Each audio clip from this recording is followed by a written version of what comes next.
Hi, friends. Welcome back. So, could Donald Trump backstab and bankrupt both Tesla and Elon Musk? That's the subject of today's video, and let's just jump right in. Headline: Donald Trump jokes he can't get rid of Elon Musk amid growing influence. And I keep seeing these kind of reports, they're funny. Elon won't go home, can't get rid of him, Trump says after billionaire's constant presence at his home. And even, I guess, he's reached uncle status. He's taking pictures with Trump's granddaughter, and the Trump's granddaughter's going, Elon achieving uncle status. So Elon may be already overstaying his welcome. I was thinking about this is that, someone like a Musk, someone like a Trump, they're used to being number one, right? They're used to calling the shots, and neither of them want to be the number two. And it's interesting. I hear reports out Musk, wants to be in all the cabinet picks, wants to be on the phone calls, wants to be in the meetings. Like he just wants to be involved. And the other thing too, I keep hearing it's kind of interesting is that Musk wants everyone to know that he had a big role in getting Trump elected, right? Make sure everyone remembers. And it's funny because already we're getting some backstabbing here. I'll point out a couple things as we go through this video. First, it looks like Trump is looking to cut the EV tax credits. And this is actually a major blow. I mentioned that this could probably happen. And many people are saying, no, no, no, he's not going to do it. Or he'll come up with some sort of special way to benefit Elon and Tesla. We'll see, right? Maybe we'll make a special law just for Tesla. But if you cut the tax credit on those electric vehicles, I think it's going to hurt your sales. Prices are essentially going to go up. Like the cost of the customer is going to go up on this thing. I don't think there's any way around it. Now, one of the things I thought was fascinating is that all of the EV stocks were going down, right? They heard the news and it's like, yeah, that's definitely going to hurt it. Obviously, the fanboys and the fangirls over at Tesla will come up with some way to spin it. But I don't know how you can spin the EV tax credit as being a good thing, right? It's going to make the car more expensive. One thing I thought was interesting too, looking at this chart, they're saying, Rivian was down, Ford was down, Lucid was down. I didn't know Lucid was like $2 a share. And I was thinking to myself, are they going bankrupt? And if they do, what about Tesla? Could they be next? This is the chart for Tesla on the day as of recording. It's down about 5, almost 6% on one day. It's had a great run, guys. I've seen it. It's since May. I mean, it's done absolutely fantastic. I can totally see that. But the thing is overvalued. It's based on hype, essentially. And it was on all of these dreams that, Trump is going to work out a special deal with Elon. I think there's a possibility where Tesla really gets hurt by this thing and Elon moves on and goes and does, his AI company XA or something like that, because that's the next shiny object. I think there's a possibility of that. Here's another way that Trump could, essentially backstab Elon. Take a look at this. So this is a chart of electric vehicles, hybrids, and just your regular cars, right? You want to call them ICE if you want, but it's internal combustion engine in the USA. So the red part right here, this is 2024. This is like how many, regular cars. Your light blue is your plug-in, and your EV is your dark blue. And it's funny because, like, I mean, you can see right there, we actually don't have that many electric cars in the country. There's just not that many, right? I mean, compared to regular cars. So we're still a long ways from adoption. And one of the things you could do is you could just essentially not have any sort of air, things in place that make it more likely that the ICE cars will stay around. If you, pass some sort of thing of like, hey, we want cleaner cars in the sense of the emissions, right? You could kind of force manufacturers to start to head towards electric vehicles, but I think there's a high chance that Trump will essentially, not have that kind of stuff. I don't think environments is something that's important to Republicans. It's just not.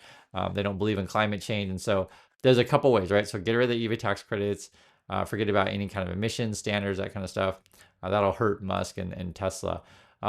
Tesla, or Musk, I should say, it was weird. He tweeted this out back in July. He says, take away the subsidies. It will only help Tesla. Also remove subsidies from all industries. Does Elon really believe that? I doubt it. but he's tweeting out. I mean, if he really believed it, I think Elon, you should just stand up in public and say, I don't want any subsidies right now. No tax credits, and start campaigning for that, and see how that turned out for you. But like I was saying, I think this, in also ways, if it's not a backstabbing by Trump, maybe Elon and Trump have sort of worked behind the scenes that, okay, you're going to kill Tesla, and that'll give me an excuse to jump ship, which I thought was kind of interesting because I'm sure Elon sees the writing on the wall. The BYDs from China are looking pretty good. The Korean cars are looking pretty good. The European cars are looking pretty good, right? Tesla is not going to be the only game in town, right? And they haven't had a new product for a long time, and their only new product, theoretically coming out next year, right? Next year is going to be that robotaxi thing. So who knows how that's going to turn out for them. So if I'm in Elon's camp thinking like, okay, please backstab me, then I have a way out of Tesla. So I wonder if that's going on. And I wanted to bring this up. We've talked about the Trump tax credits, or not tax credits, sorry, cutting tax credits to Tesla, but now I want to talk about tariffs. And there was a couple articles recently I thought was really interesting, talking about the cost of your iPhone. And every now and then I'll see people write in comments, say, oh Chris, you're so dumb. I like Trump because he's going to bring down inflation, right? I think cost of everything's going to go down. It's going to be awesome. And it's like, do you know there's a high chance that your iPhone may cost more money? One estimate here, this was, I think this was the Washington Post, says, could your iPhone cost $300 more in the Trump administration? And actually, Barron's did a breakdown of this, and they're talking about the iPhones here. And so why would your cost go up? Because many of the parts are made in China. So this was saying here that it says ultimately roughly 45 to 50% of the cost of an iPhone is imported content, right? So if you put a 60% cost on, tariff on China, that would affect iPhones because there's a lot of parts that come from there. And then that's where you get that $300 amount. Now, I've heard a lower amount that maybe your iPhone cost would go up is, $100, $200, something like that. But we'll just say between there, and it maybe depends on which model. This particular example, using the model of the iPhone 16 is like about $800. So add another couple hundred onto that. I generally think people aren't going to like that. I laugh because like, no, I don't like it. I mean, I don't want to pay more for the iPhone. I already think they're too expensive as it is. Like, I can't believe I'm, considering getting $1,000 phone. This iteration I'm not going to get. Well, probably my wife and I were talking about probably getting the next one. We're waiting for. I still want my flippy phone. I don't know if it's ever going to come. I think they're going to go thinner, but it'll be interesting though if the Americans are having to pay more due to tariffs. And who knows? Maybe I should go into the iPhone, buy them early and ship them off and sell my eBay to the Americans. People do that. It's the iPhone arbitrage trades. People actually do that because there is differences between countries, and that's actually pretty significant though. If you talk about the cost of the phone, maybe going up a couple $100. I think that's interesting. The other issue as well, and again, we're talking. The question is, could Trump bankrupt and get rid of Tesla? Well, Tesla CFO, right, the chief financial officer, he keeps selling stock. This just came out a couple days ago, 3.8 million, I guess. I keep seeing these filings, and if you want to look at these for yourself, this is over on the Tesla website. You can find all other SEC filings. Yeah, he keeps selling. That's the CFO. Usually when the CFO sell, it doesn't look good. You also have this. You have the board members selling, including the board director, plus Elon's own brother is selling stock for real. And you have this, and the hits just keep on it coming. Cybertruck. So the Tesla fanboys and fangirls, the stock promoters, would always tell you that they had like 2 million pre-orders on this thing, right? And oh my God, we got so much demand.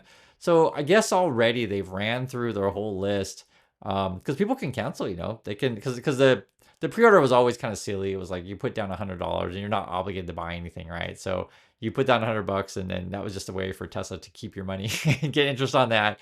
And maybe Tesla's hoping that you forget about your little deposit. They just hold it forever. But for people who do want a Cybertruck, there's no wait now. I guess you can just go on the website and they'll just send it right to you. So they may have a demand problem, right? You have a demand problem, say, or production problem, to be fair, right? But to say when you go on a website and you order something that may take a week or two or a month or whatever, but no, with Cybertrucks you get one like immediately. And does it have anything to do with this? Cybertruck had yet another recall. That's recall number 6 here. This one, because sometimes the fanboys and fangirls say, oh, no, it's a software recall and it's not a big deal. This one sounds a little bit different. They were saying it had something to do with transporting or transforming, I guess you could say, power to the wheels. So if you guys know anything about this kind of stuff, you can let me know. But I'm sure for something like that, you probably have to take it in and have them fix it. There's only about 2,000 Cybertrucks that are a part of this list. To be fair, I don't think it's all of them. Maybe they've sold total around 20,000, something like that. So, but again, that is 6 recalls this year, and then you have more. We actually had this come out today, the PPI data. So I guess it was as expected, but it with the CPI, right? So the producer price index and the consumer price index appears to be ticking up a bit, and essentially it's not cooling off to what the Fed said. Hey, everything's going to go down to 2% inflation. It doesn't look to be the case, and so if you have tariffs on certain products, and Americans are starting to spend more money on said things, and they're starting to look around like, do I want to buy that big ticket item now? The other issue as well is I think Trump, you could call it a backstab, screwed Elon on the Doge thing. He appointed two heads of this new department. That's Department of Government Efficiency, both Vivek and Musk, which isn't very efficient to put two people on one department as being heads. But this is kind of like screwing Musk because, again, Musk wants to be number one all the time, right? He doesn't want a number two or anything like that. And if you don't know, actually, when Musk was at Tesla early on, he was not the founder. He came in basically as an investor kind of person. The original founders complained that every time, and it was Eberhard, and we've talked about this before on the channel where, if there's any sort of news or anything like that, Elon always wanted to have be front facing with the press and want his name. So anything that would be public about Tesla, he wanted his name on it. And essentially, if his name wasn't on it, he would call the other, actually, let's say the original founders and be like just yelling them on the phone. That's what they report. So Elon was just always concerned about his image, and so you have a couple things going on, right? Elon's going to be fighting with Vivek for power and Doge, and Elon's fighting for control over cabinet picks and whatever policies with Trump. And I think Trump's the kind of person that will just kick people by the wayside. He doesn't care how much money you gave him. He just has no loyalty. He expects loyalty to him. Let's talk about Trump, but has no loyalty to you. And you could probably make the case the same for Musk as well. He's been known to just kick people out, fire people, etc. Just ask how many kids and moms he's got over there. Now, to be fair though, he is building a compound for his cult following. So true story. We ran a story about that yesterday, about a week or so ago. He's got like this new place he's building in Austin, so all his kids and his multiple wives can all live in the same place. And the next thing he's doing with this Doge thing, I guess he's gonna have like on his Twitter thing, he wants people to report what they think is wasteful spending, and they're gonna keep a scoreboard on that, and he'll cut whatever thing. So this is from Elon over on Twitter. All actions of the Department of Government Efficiency will be posted online for maximum transparency. That's what he says. Anytime the public thinks we are cutting something important or not cutting something wasteful, just let us know. We will also leaderboard for the most insanely dumb spending of your tax dollars. This will be both extremely tragic and extremely entertaining. This is not necessarily how I would run a government agency or whatever, but hey, this is the social media world that we're in right now. We're gonna have leaderboard on cutting services to the general public, so we'll see what ends up that being. Guys, this is the world of Elon, Tesla, and Trump nowadays. I'd like to hear your thoughts on this thing. Do you think Trump can get rid of Elon? And why won't this guy go home? Talk about Elon. And it's kind of funny. Could you imagine having Elon like sitting on your couch, just tweeting all day, and you're like, dude, don't you have to go companies around? No, I'm fine, and I can do it on my phone. And it's like, dude, please leave. So we'll see what happens. But I think this is real concern going forward. So thanks again, and I'll catch you next video.